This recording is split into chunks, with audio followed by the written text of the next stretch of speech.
very, very difficult that it will be the same exactly. The way you cite, the place where you cite, how you cite, all those things differ from person to person, and those are enough different. And honestly, I don't think you should be that worried about it because I've shared research documents twice with 5-4 people each. I've never been part of it, and all of us have written our own. So, as I was saying, मैं भी आ रहा कर रहा हूँ, वो भी आ रहा कर रहा है, same है, मैं नहीं आता. Don't worry about it.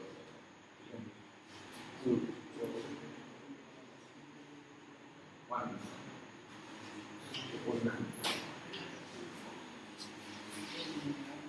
Also, for the first year, this may seem a little difficult or mechanical. Once you start doing it, it just becomes really easy. You ease out into the process. By first or second, you just ease out. So it will become easier and easier. And by the time you will start typing, you will start enjoying. You will start enjoying making those arguments, articulating those. And orals are the best, trust me. Like once you answer it properly, it's really the best. Trust me, guys, it's fine. And sitting with your firmmates and discussing issues is the best. Yeah, I mean the brainstorming portion, I form with him every time that I've done, like in my first year Unix class rounds. The brainstorming, trust me, there's nothing better than that. When you start discussing, you say, no, you are going wrong here, on his own argument, on which he researched for 3 days, there can be nothing better. We have done 4 moves together, and I know him so well, and he knows me so well. And he has been so irritating to me, I have been so irritating to him. But that's the best part about it, that when you sit together and when you talk about issues, the problem with him is he'll keep on saying this is not correct, and I'll keep on telling him that we don't have the time, let's move forward. And I don't know how many fights we have had, but that is the best part about it. And the entire process doesn't only help you in mooting or for getting an international moot or whatever, but it helps you generally in making good arguments. Generally, as a person, it helps you in making good projects, writing good things, and overall, it really helps you. So think of it from that perspective and not just that this has to be done and let us do it somehow. Okay. Does everybody have the memo? Yeah? Okay. So, the cover page is really important. So, let's say we have the cover page. Cover of the book. So, first impression basically. Yeah, it's a very big first impression. I know people who have been dragged for half their rounds just because they fucked their cover page. And especially because if you fuck something up in the middle, people will look at a cover page and flip halfway through and they'll get to your arguments. But they will always see your cover page. So please make sure your cover page is correct. Make sure you don't get an apparent respondent wrong. Because if you go and you say you're for the wrong party, then bachai. Or if you are in an applicant board and you say different names, yeah. things like those. Yeah, you are applicant, you will in all likelihood be applicant. You will not be trained. And also there will be always issues where appeals are clubbed. Yeah. How to club appeals, under which provision of the constitution they are going, under which provision of the CPC they are going, and under which particular provision of a special act they are going. All these things are very, very important. Remember, the moment you have anything, so if you have securities, if you have a competition issue, you have an arbitration issue, it is likely that there will be something in the special act which gives Supreme Court jurisdiction. So if it's a securities issue, definitely the SEBI Act will come into play. If it's a competition issue, competition act will come into play. So just make sure if you have a special act that you're dealing with, check whether the jurisdiction clause in that. If there isn't, that's when you work on the constitution.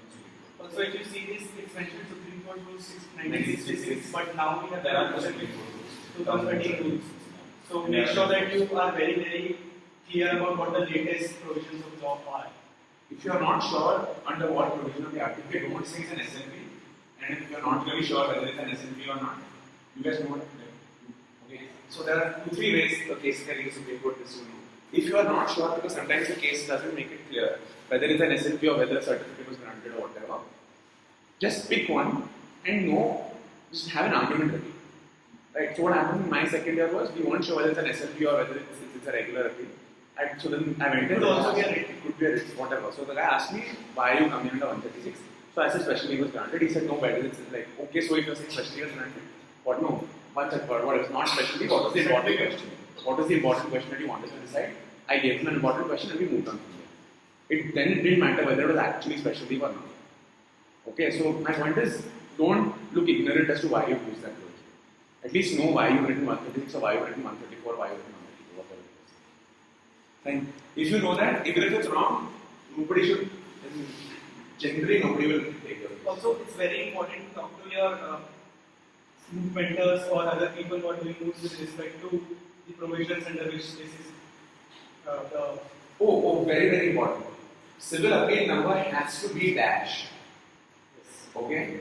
You cannot put in a number. You just cannot, because there might actually be a case in that number. Then what to do? The civil appeal number has to be dash. It is very, very important.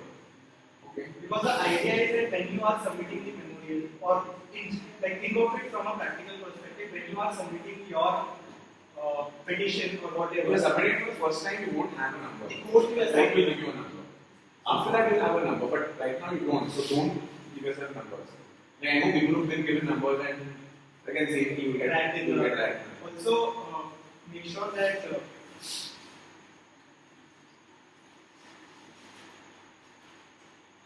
if you are really confused about it, send a clarification, whatever. So when, as in before the clarification deadline, of course, but send a clarification if your problem is really screwed up with respect to how this will work.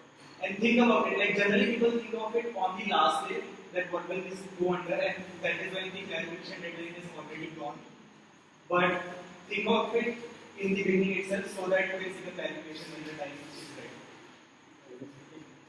Also, at the bottom you will see that it's written submissions on the behalf of applicant respondents and A1 applicant respondent. People have a tendency to copy it from one memo to another memo without changing it. So it's very important to change respondent applet, reverse, and A1 to D1 and things like this. Again, same thing. You will be writing the orals and that. See, being writing all those different things just like push you off. I mean, it's a non-point. You not even mark out those ones. Why do you want to waste your time? And then you the whole of like, yeah, okay, so table of contents, I don't think we need to really talk about. If you guys can figure out how this cool page break thing happens, that one section has different numbers and another section has different numbers, that's really cool. If you know how to do it, that's great. I never knew how to do it. My memos never look like this. But like, it's Does everyone know how it works? how you make a different section which gets numbered differently and you make a different number which that has dance to another. But I mean, Also, as in automatic headings, all sub-issues, everything should be there. please, everybody knows automatic heading. First is, everybody knows now. Automatic headings. Automatic. So you can auto-generate it in this. Everybody knows First that. is, How do you and I'll just remind you guys, if anybody doesn't know how to generate a table of contents, stay back for 2 minutes, I'll tell you how. Because I'm guessing the way you now do it is you write something, you dot in PC and then you open it and you hope the whole thing is in line, right? That's not how you do it. And that's actually important because it loops that. Because if you get the dot wrong, or if somewhere you put an enter and then all your dots go wrong, it's really mind fucking to sit and correct your dots. Okay? So don't, I'll show you what to do. Be careful. So, index of authorities. Next thing. Make sure, as I'm sure people have told you while making projects, the constitution does not go in the statute. constitution The is constitution is its own thing. Right? If you want to put, you can say constitutions and put only one constitution, that's fine. But try not to leave it just don't put the one right constitution of India.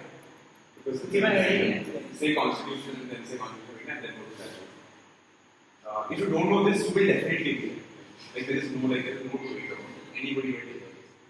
Index of authorities, otherwise has to be alphabetical. Yeah. You can tell this is a user memo and has been made in a hurry because if you check the sixth case, it is Gawar page 458. Right? It is the sixth case in the index of authorities. It's Gawar page 458. Which is why, so this is also, Does anyone know how to mark site? Yeah, does anyone know? Mark site. Auto. Okay, so it's an auto-generated table of authorities. Table of authorities with the page number of the memo. You know? Table of authorities, not table. Then you select it, you put it in cases, you select it, you put it in books. Yeah, gen that after this. So whoever wants to stay back for that, we'll show it to you in a bit. It takes time, but it takes almost the same time as it would take to make a manual table of authorities. Then And it looks There are really reasons why fast. it's better. First is that It looks really good. it looks really cool. Secondly, you don't have to worry about putting full stops or worry about, oh, this case might go there or this case might. It will give you an automatic generated table of properties with alphabetical order with the page number of the memo on which the case is cited. So even when you are in your orals, You can just say, oh, this case at page number this and it will be like, so, and it takes almost the same amount of time to make as you would. so if you have the time, that's a really good thing. Okay, next is. So if you don't make a this thing, okay, two, three things to realize for the overall memo. Uniformity. It's the single most important thing in the sense that if you are writing Supreme Court of India after one case, you have to write the name of the court after every case. This is, you don't have to follow endless citation guide, but you have to follow a uniform citation guide. Even for the table of authorities, that works. So if it's written AIR 1980 SC this, you can't change the order. AIR this. All AIR citations should follow a single format. All SEC citations should follow. There's a slight misconception that just one second there. There's a slight misconception that exists as far as footnotes go. So in your objective reductions, if you look at the unigrounds policy, wrong footnotes do not count for objective reductions. Okay. If you get your footnotes wrong, we as MCS will not be deducting any marks for that. Footnotes count towards your overall impression in your memo, which your memo checker is marking, right? So if you follow a uniform style, and if you put like Supreme Court of India everywhere, if you put at one place, it puts a good impression of your memorial, and therefore out of the 10 marks that are allotted to overall impression, the memo checker will mark you well on that. We have no problems if you get your footnote terribly wrong. We would not be deducting marks for that. Just clarifying this. And that is very important to score those single marks because a lot of ranks can change because of a few marks and you can just get a different point. So again on uniformity, if you look through this index of authorities, he's missed out full stops in some places, some of the B's. It's very important. Your B's either have dots after them or your B's don't have dots after them. Or it's a BS dot or it's a BS. Whatever. Uniformity is the. You can't keep going from B dot, BS, BS dot. Any uniform citation system. Just make sure it's uniform. I've always followed the NLS side because it's just the easiest thing to do. Also, you could divide your cases as Indian jurisdiction lines, files. whatever. But As if long as you it's clear, make sure that that's correct, so you can't have an Indian case coming in American case. I think if you keep it simple and you keep it built, it's like make sure it's not really ugly. You don't have to make it really like not divided by jurisdiction and all that. You just keep it. But if you have the time, it's always good to do. Yeah. Basically. But there's no harm, you know. Jurisdiction statements are. Statement of jurisdiction is quite straightforward. I mean, same thing. So in some issues, they make a challenge in the jurisdiction of the court itself. How do you put statement there? Then you say that you are challenging the. So this will only be for respondent. If you're applicant, I mean, it could be. The point is, as in for that issue, you will be the respondent mostly. You won't be approaching the yeah. So you will say that applicant has approached this honorable court under whatever it has approached the court under. This court has admitted the agree. However, for reasons stated below, the respondent does not submit the judicial report because, as in, yeah, you that. Yeah. If you don't, then it will be assumed. Then it's assumed that you are accepting jurisdiction. Generally, as in, has somebody challenged jurisdiction? I'm not sure there was something like that. It could be there. It could be there. It could Generally, be there. it's not. As in, generally, units also, moots also, jurisdiction is something you don't really get into unless you're in arbitration. Arbitration is always. But otherwise, generally, jurisdiction they don't touch. So it should be. But yeah, I mean, silver jurisdiction is quite straightforward. Facts. So this is the different ways of writing down facts. The way I follow is the way I've always followed most of the history writes it. So the first paragraph is you write something Basically, an introduction to the problem, right? So it might so happen to the parties. to the party exactly. So that's what I meant. Sorry. My point is that in the Yunus problem, something happens that for half the problem, you're talking about A and B. Then once A and B ka dispute is over, you start talking about, but then A also went and started fighting with C. In your statement of facts, you have to say who A, B, C, D, E, F, whoever is in the memo, all of them should come in the first paragraph. Basically, statement of facts is not a chronological reproduction of the mood problem itself. It should be a chronological reproduction of how the events happened. So the first is to introduce the parties to the overall dispute. So there might be multiple parties, but they might come at multiple places in the mood problem, but all of them have to be introduced At the same time. itself. Right? Also, just nicer if you have, because it gives, if you're somebody reading it for the first time, it's always nicer if you know everybody who's going to be introduced, who that person is, and then you start with what those people were actually doing. Okay? You have to work for it from somebody who's never read the mood problem. Is this still recording? Okay, then. I thought it was lying. Shit, how vulgar are you? Yeah, I found it better somebody who hasn't read the mood problem and who doesn't want to. Right? Because the memo checker is not going to sit and read the problem. You have to tell him what the facts are, which is different from the problem itself. As in, whenever you are writing the statement of fact, think that you are think of it from a perspective of what Like you are explaining to your roommate what is happening. Yes, basically, roommate who is not doing the mood. What is happening? He asks you or she asks you what the mood problem is, and you have to explain it that this is how you will explain it. That is how it should be written. Rule of thumb is it has to be 1/3 the length of the problem. But that I think that's there in the unit policy or something. But Is it? No, the net is not there, but But the Then the standard rule of thumb is 1/3. Problem. Okay? Yeah. So once you introduce the parties, also you can have the short form for the parties in the statement of facts itself, and you can follow it throughout the arguments, advanced. Then I will not write again here and after called ABC. Okay. The way it's written there, that's also something you can write there now. And it's really nice if you could make, if you would like title each paragraph separately saying what is happening in the paragraph. It just for structure. It just makes it a lot clearer for everybody. In terms of what to write in it, I'm sure you've been told that you have to make it slightly persuasive. Right? So There's from each a side, skill. it's like- So this is something that you can do if you want to do. You don't have to do it. The statement of facts has to be tinged with bias. slightly in your Okay. Now this is something that I can't explain because there's no hard and fast rule as to how biased it can be, but it can't be openly. It's not an argument, right? It's still stating facts. So what you have to do is you have to try to use words that give out a certain connotation. So basically, if there are ambiguous facts in your problem, you could try to show that this fact is in your favor by using certain words. Right? Make sure that you don't write something that is completely That's right. contradictory to the fact that is stated. in the Untrue problem. or that is something you are making an assumption about.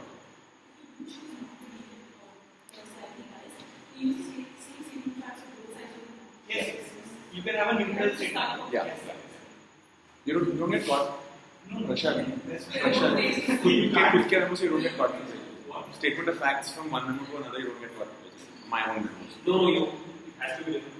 My own memo. From one of मेरे A से मेरा B. both of At the same level, check it Oh, right. So so A goes to one person, B goes to the other person. So, yeah, so you can, if you're making a neutral statement, you can use it for both. then again it depends on the time that you have.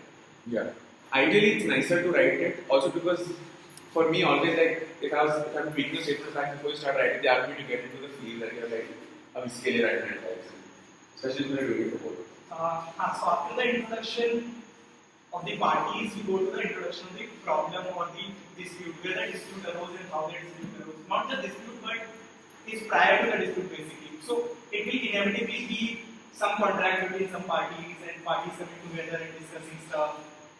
Because that is the precursor to the dispute. Basically, the next paragraph or the next heading should be about how the parties came together, how they entered into a contract or whatever, and things like those.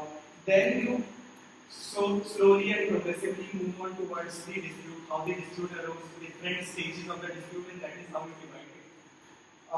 There's no strict rule to write a statement of facts. But Have it you all should done be- presses in school? Presses in school? Yeah. No. Whatever, it should just Whatever, I flow. mean, It's a story basically. It's a story. It's how you It's a press. story. The press is just how you shorten stuff. That's all. It's a story that should flow. Simply that. Okay. And trust me, some judges do read your statement of fact properly. Like this year, for the second and class round memos, Arunima read each and every line of the memo, including statement of fact, summary of arguments, everything, and that class are written. So our comment specifically had SOF would have been much better. So don't take it. So that is the gist of it. The last paragraph in the statement of facts is generally about the legal proceedings. Litigations. Litigation history, basically how one party sued another party, what happened at the lower stage, what happened at the high court stage, how they came to the Supreme Court, and what the basically What now? The last time something be like whatever is appeals written has been admitted and modified. appeals will be heard together. Whatever. Also, don't write honorable. The word honorable is a wrong usage, is what we have been told. It's Oh, right. It's- Makes sense the first, but then Okay, but don't try to pander too much to the authorities. okay, issues raised is quite straightforward. But look at the way it's written here. Yeah. You could say 1, 2, 3, 4 in bullet forms and just write those, but you could also write it this way. Issues does not include sub-issues. The Issues is issues- only the broadest hit that you have. So it will be injunction should be whether, and also it's not in an argument, it's in a question. Issue is always in a question. So you can't say injunction should not be granted. So the first issue will be whether injunction should be granted. Okay? Your arguments will always be the intention should be granted, but issues The is issue will whether- always be whether it should. And see how, so that is what I was talking about, optics matters. See how it's written. The issue is, as in, you could not choose to follow this, you could have your own styles, but it matters a lot as to how it's written and the formatting.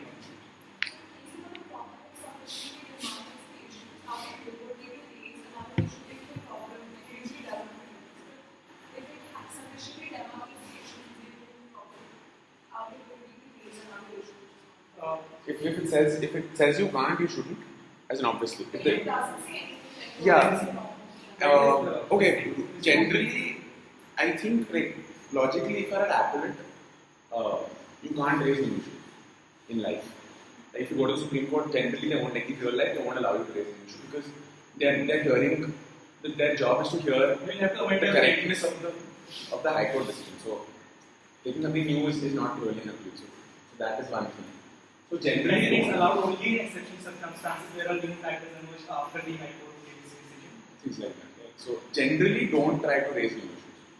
But that is something that MCS will clarify. So Whether new issues which are not in the thing can be raised.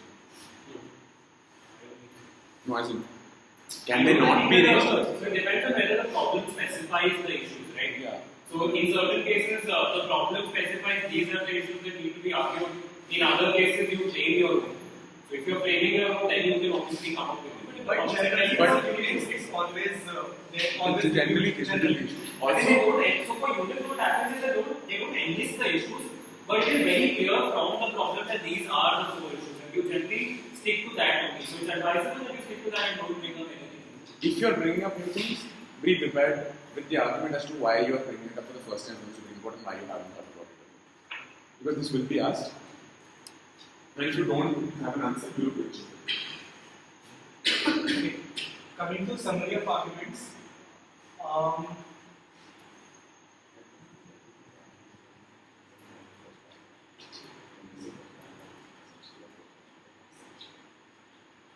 So we'll skip over summary of arguments right now. We do arguments advance first, then we come back to summary of arguments later. Okay. So how do you write an arguments advance? So most, like, and I cannot stress how important this is, your structure has to be extremely clear. Okay? Wherever I am in a memo, I need to know what is happening at that point of time. Right? So which means that once I start writing, I have to, for example, now see here, right? Come to. So come to 1. Like I put Raghu is advanced Roman 1. Kama does not have locus center. Yeah, page 15 will be here. So as you can see, the issue is in the form of the argument that you're making and not a question, right? So that is. So it's not whether Kama has locus center. It is that Kama does not have locus center. So always italicize your landing. So while the first argument made is the reading a direct fashion or it's a stream. Yeah. So is that But that is the numbering of the paragraphs throughout the argument. it's how many paragraphs does it follow? So yeah, that is very important. If you are numbering paragraphs, make sure that the numbering of the paragraphs and the numbering of sub-issues is clear. Because if there are two tools, they need to be clear as to which tool is what. Right? That's all. So look at the way you start, the way I started, and the way generally I was always told to start is you started with the line of factual numbers. So this is not So what you this would is not- advise. So this is not generally how I would start a memo, but it is how you would start. So it's fine. You can also start it this way. I think that, especially when you're writing a long memo, it's always better to tell the memo checker what part of the statement of facts broadly you will be relying on to make that argument.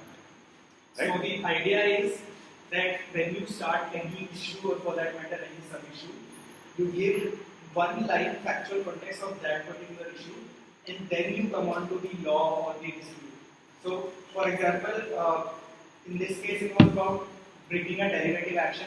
So line of fact could have been that Kamath brought a derivative action on this whatever.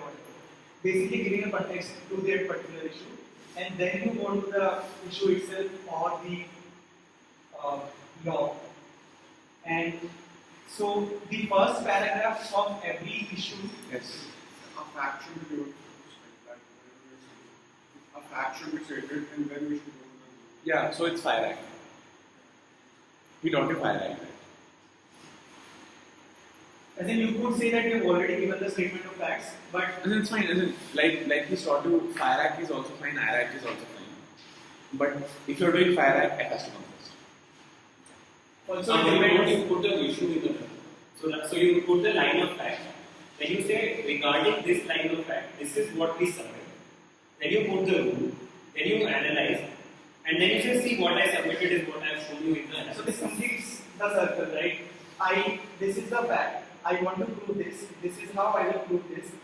I say what I am saying, hence prove. Completes the circle. How many submissions is there? You can't tell me. If it's going, it's going. It depends on your. So there'll be a big. Can you have two questions? Can you have just one submission in your proposition? See, it depends on, as in, if the issue demands it, yeah. But generally, for everything you are trying to prove, like for every, suppose you're saying derivative, injunction should be granted. So injunction has three things which you have to prove to grant an injunction. So then you will get three sub-issues within whether injunction should be granted. Now, these three you will definitely get because there are three elements. And if there are elements, the rule of thumb is elements get their own issue. Right? Now, sometimes elements may have elements, in which case that sub-issue gets another sub-issue. Now, at some point of time, you may think that there might be an element which has two issues, but they're only one line each, in which case you can just leave it that it's fine. The point of sub-issues is not, so it's not that you have to make it a sub-issue, it's that when it becomes a sub-issue, it becomes clearer. If there is So that substantial fits in. amount of stuff that you have on a particular sub-issue, then it's always ideal to make it a sub-issue. But if you don't, then you need to realize two things. First is that it eats up on your space, and it will always be a problem that inevitably you will end up exceeding your page limit in the first draft or something that sort. So make sure that you make a sub-issue only when it's really required or it will serve a purpose. So this is the same thing that we said for the problem. It applies to the memo also. Every word and every line should Mean convey something. something. It should be of something. Word or no line in the memo should be useless or something that can be removed and it will be the same. Yeah, and Everything first years should have especially, you are not right. You don't have to tell us, and I think I told whoever came for demo also, you don't have to tell us either in your memo or in your orals why the law is the way it is generally. That's for the oral. No, even in your memo, because I have come across memos where they give पूरा मतलब 1860 के act में ये था, फिर उन्होंने amend कर दिया, फिर ये हो गया, अब this is the current position. That's there in your projects. That is a project, that is not a memo. Fine. Unless that amendment very directly deals with your argument. Okay. As in you are saying that the law was specifically amended and this shows the intention of the legislation to change the law. Which is why this should now be read in a certain way. It doesn't matter what the law used to be, whether it was amended, why it was amended, right? But those things could be relevant for an oral if they ask you. If they ask you, right? You should know it, but it need not be in your memo. Your memo should be very straight. This is what I'm going to prove. This is how I'm going to prove it. It is proved. Okay? Also, make sure. So this is something that I read in a few first year memos this time, as well as in a few projects that I read. People have a tendency to copy the same form as it is in the same form as it is written in a case or the commentary, and that is not how you say it. So, if you have to say that it is a well-settled rule that individual cannot bring suit on behalf of the company, it is the company itself that is the proper plaintiff. You don't say it in the same manner as it was said in the book, because that is a different context, right? So, you have to realize that everything should flow and it should be given the form that should best fit the memo, the argument. You're not writing. You're not like saying मैं ये sentence लूँगा, फिर मैं ये sentence इसके ऊपर डालूँगा, फिर ये book से ये sentence, ये case से ये sentence ऐसे करके I'm preparing it. Right? You are taking all that and you're using it to write an argument. It should be So in it your should be own like voice. you should write it, because it will look way more organic when you have actually. That's one thing. How much do you think the is you're making arguments and it will end up affecting a particular phrase that is being judged? Try to stick to words, like 4-5 words, because there will be like, for example, proper plaintiff, like very limited things. If there is a very famous line which you're like, nahi bhai, if I say this like scene set, nobody will say anything to this, then you say it. But as far as possible, don't. Also, it's a very personal Yeah, it choice. depends on whether you like it. I always like to put it on my own words. I never leave a case name in my main body. You would never find any case name in my main body. There are two reasons. First, it helps me save words because it can go down in the Citation. footnote. And secondly, if there's a case name, I think that it's just telling the person, bro, this is an authority and you need to follow it. But I don't like to give authority, I like to give reason. So, that.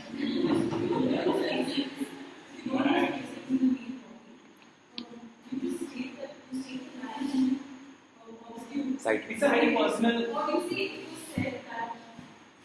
Whatever. See, again, it's a very personal thing, or whether you want to do it. But then, if you're going to say it was said in your case, then you might have to say what it is. That's it.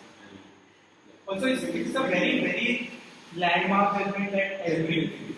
Then you could use it. So, I mean, it's all very personal. but all of it matters of your level. But try to keep it uniform. Okay, try not to keep switching between these things.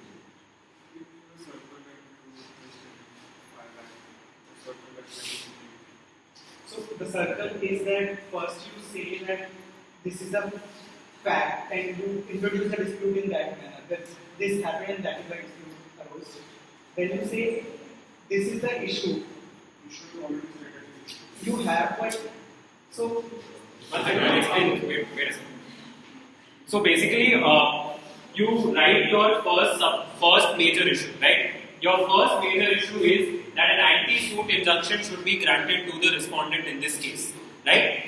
Then you start. You write the line of fact that the respondent has asked, or this is what happened. The circumstances that led to the respondent asking for the anti-suit injunction in one line. Then you write, we submit that such an anti-suit injunction should be granted. This is your submission. Instead of that I being in the FIRE Act, you write we submit. So that is your submission. It becomes FS, right?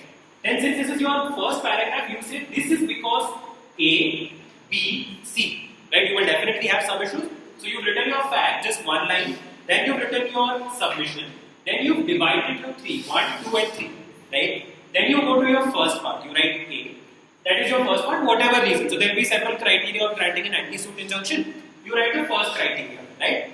Then there will be relevant fact related that help you satisfy that particular criteria. So then you start with that line of fact. Okay? Then you say we submit that this is satisfied in this case.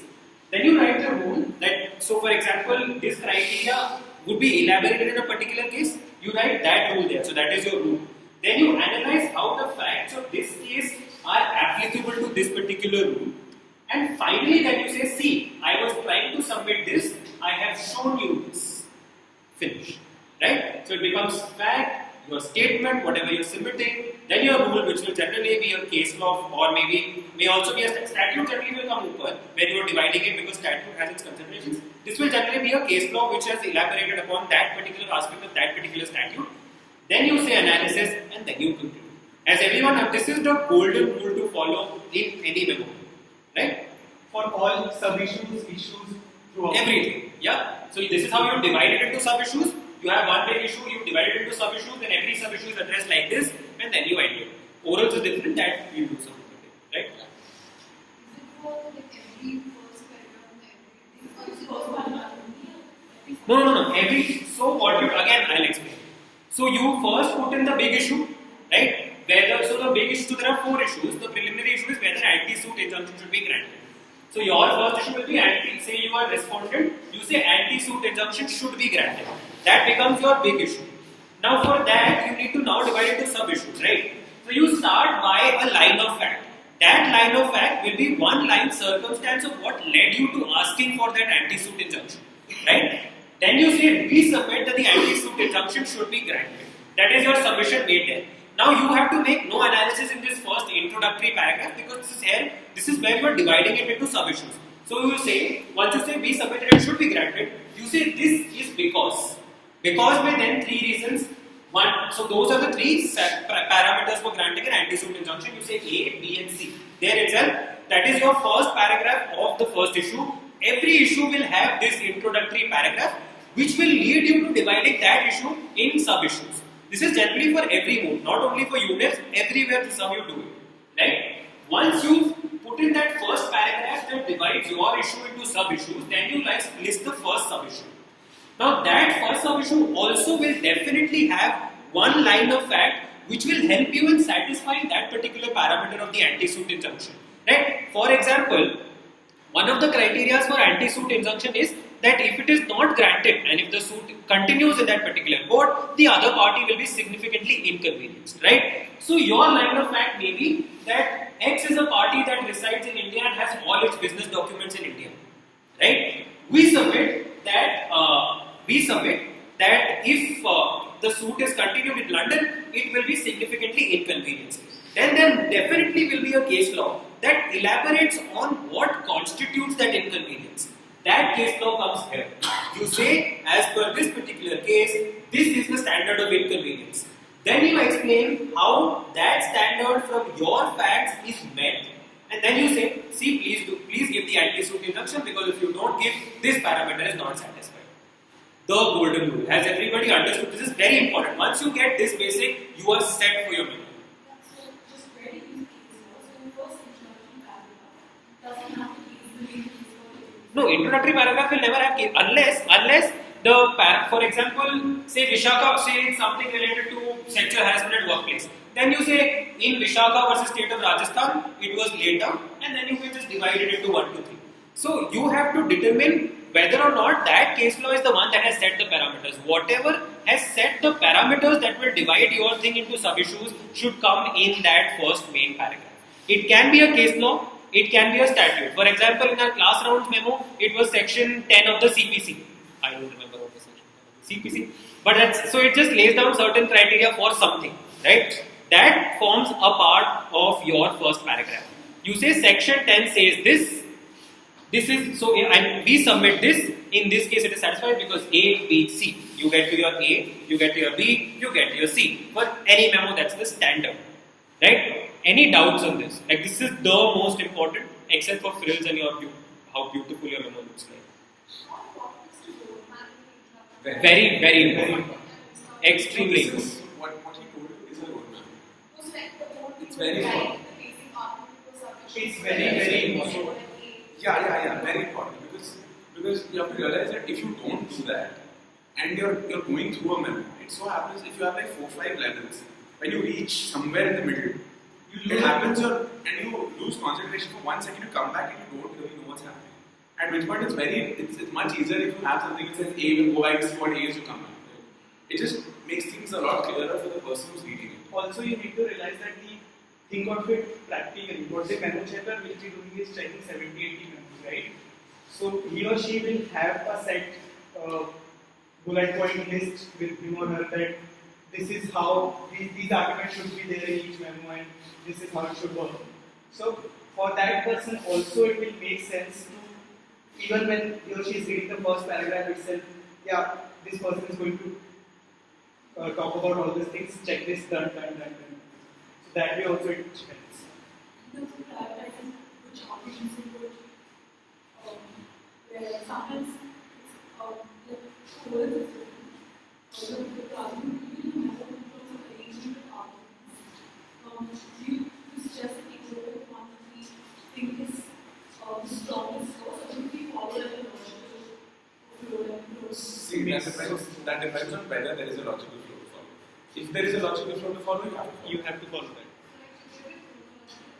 So that's what I'm saying. So, for example, if judges say that these are 10 things you must consider while granting an antecedent judgment. If those 10 things are 10 individual independent things, then you can decide that I will go with my strongest thing first, I will go with my second strongest thing first. But if the judge says that if A then B, then you have to prove this, then if both these things you have to show this, and I will give you a judgment. In which case, even if A and B are really weak and C is the strongest thing, you have to say A and B, even if it is just a point of concession. Even if you are admittedly A and B are present and you will challenge the C, you have to say A and B are present. Because that is how the judge. Also, from respondent sides, injunction is a good example. You don't necessarily have to disprove all three. It depends on the strength of the argument and the space that you have. You could just do with. I mean, if it's an and, if whatever you're trying to disprove is an and, what's it called? An and rule or whatever, and you disprove one, you win the whole thing. In which case, you can only go with one. Then you can lead the strongest one. Say, boss, like those two things aside, ये तो नहीं है, और ये नहीं है तो कुछ नहीं है. So it's gone.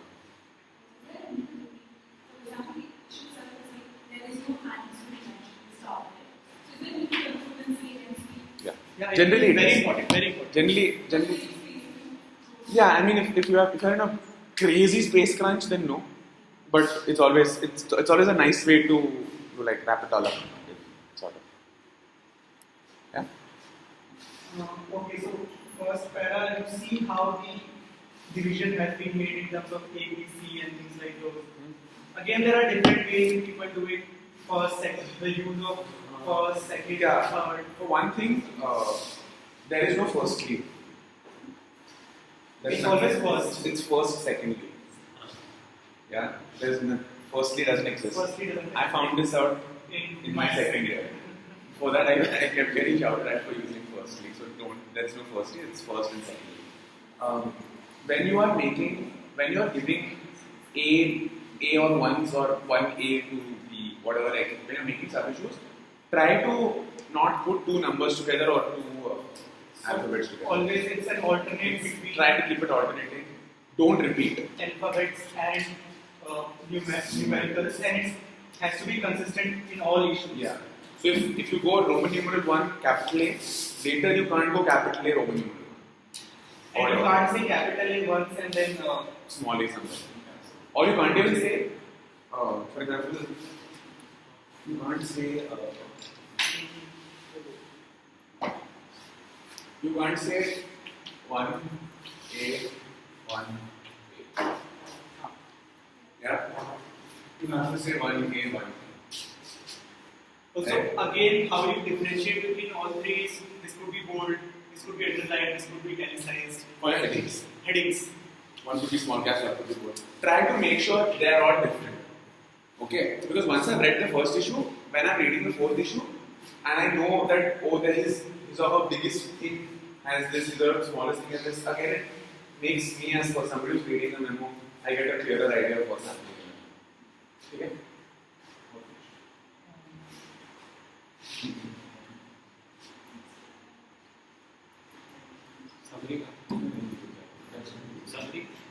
Summary. Number paragraphs. Yeah, it looks nice. Looks nicer, helps you in your modal size. In your You modal, you can just set say paragraphs. is or memorial, I have submitted this. My Sometimes paragraphs- they ask where I will set this in your memory. My paragraphs have never been numbered, but it's always nice. That's because I can finish number paragraphs, not because I didn't want Okay. So that is how the issue begins in sub-issue, same structure as Prashant just told you. And concluding way is important, very important for the overall issue, if not just for the sub-issues. For the overall issue, you should say, because of sub-issue 1, sub-issue 2, sub-issue 3, this is what I set out to prove and this is how I prove that. It's very important to do that. Then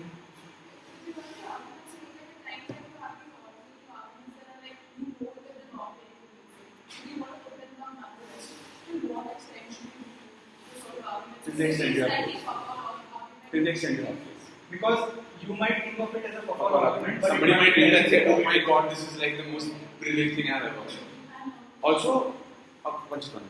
Also, even if it is fuck all, you still thought of it. And it is something that other people would not have thought of. And depending on how fuck all it is, it might just like work well in terms of creativity. And No. See, if it's wrong, you don't even put it in your mind. If it's yeah, then you can, but then again, like it depends on why it's not easily defensible. If it's not easily defensible because it's on shaky law, then you try to avoid putting it in also. But if it's something you're coming up with because it's never been said before, then it should when definitely. you are trying to interpret something Or it's a differently. new interpretation you're trying to give something, then it definitely should. Also, you have marks for What is Ingenuity. And ingenuity, there are 10 Creativity.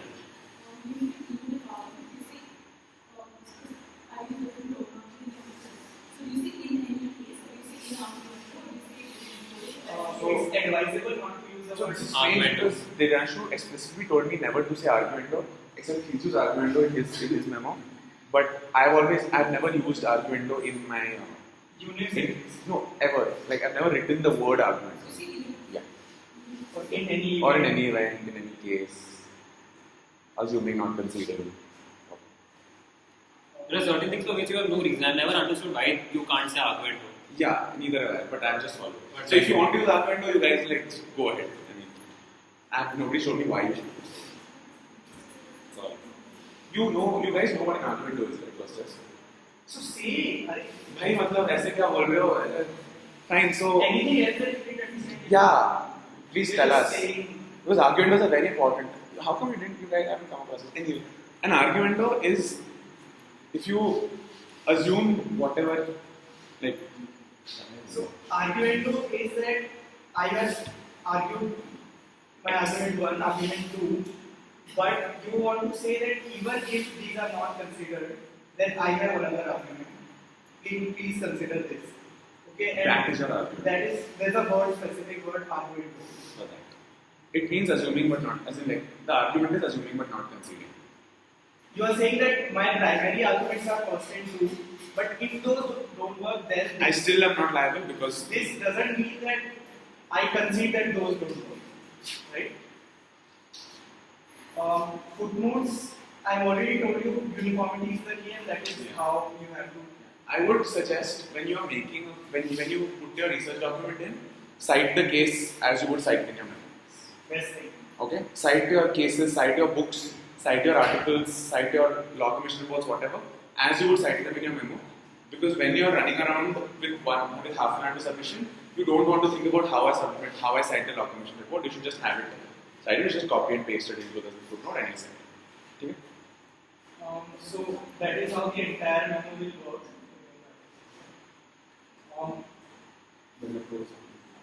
Prayer could be on the next page, but could also be on the same Same page page. depending on how much paste you have. How much Because page? prayer counts for pasting. Yeah. Prayer counts for pasting. Then again the same thing, the end, you have to make sure that you change applicant respondent. Yeah, you can't be praying for the wrong side. That also, you can't just copy your prayer. Yeah, please don't copy your prayer.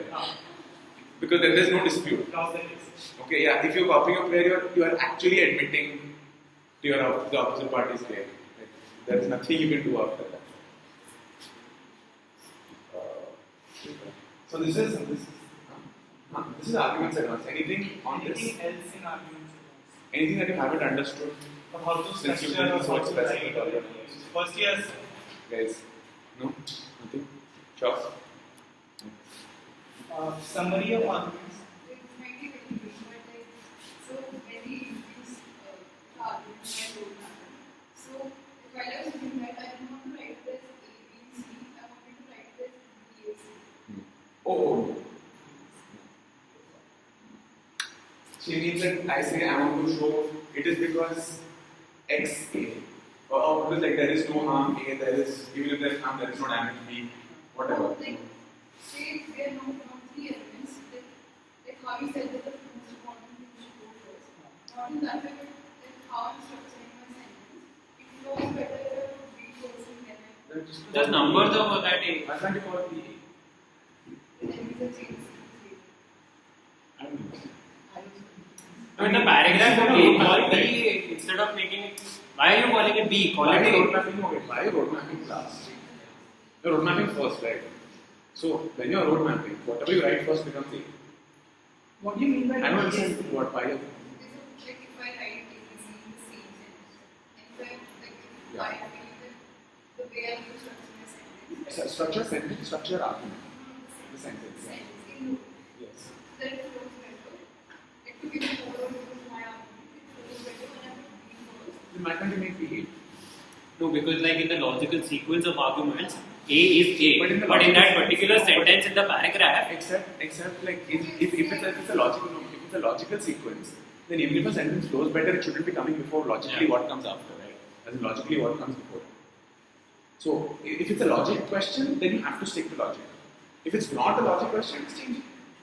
Then there is no hour has to follow. basically if it is compulsory for you, then in the sub-issues you have to have A, B, C. But just because in the first paragraph the sentence is looking better with B, A, C, it doesn't make sense because that would make logical sense. Then in the sentence also it should be A, B, C. If you're saying that it has to be A, B, C because that is logically correct, then even in the first paragraph it has to be A, B, C because logically correct. But if you can change the order, then change the order there also and make it like that. Did you guys get this? Do you understand what just happened? So like uniformity, if you look at the first the paragraph of the arguments advanced, you will see last thing. A, B, C are in bold. A, B, C are in bold. So if you have to do it throughout the memo. If you don't do it anywhere. So basically that simply. So then in arguments advanced, the first paragraph. This is just a simple question of consistency and uniformity. You see A, B, C, right? In brackets, in square brackets. Those are bold. A is bold, B is bold, C is bold. If you have to do it throughout the memo. If you don't. Right? Okay, last point, and we'll let you go. Sorry for keeping so long, but summary of arguments. Summary of arguments is essentially, so this is why again road mapping is very important in your first paragraph, because the way I've always done it is I've taken the first paragraph of every issue and copied it into my summary of arguments and it has become my summary. Because your Modified if required. modified, your summary is what it means, right? It has no authority, it has no argument, it has assertions, straight up assertions. Okay? That's all you have to say. You have to Statements of law. don't have to. Just You you could. could, but yeah, it has to just like Be very crisp summary of. So think of it from you don't have this to prove perspective. anything. Think of it at this way. If you are running out of time in your orals and your judge tells you to summarize your argument, what would you say? That would basically be your summary of arguments. So that is That's mostly it. Does anybody have any questions?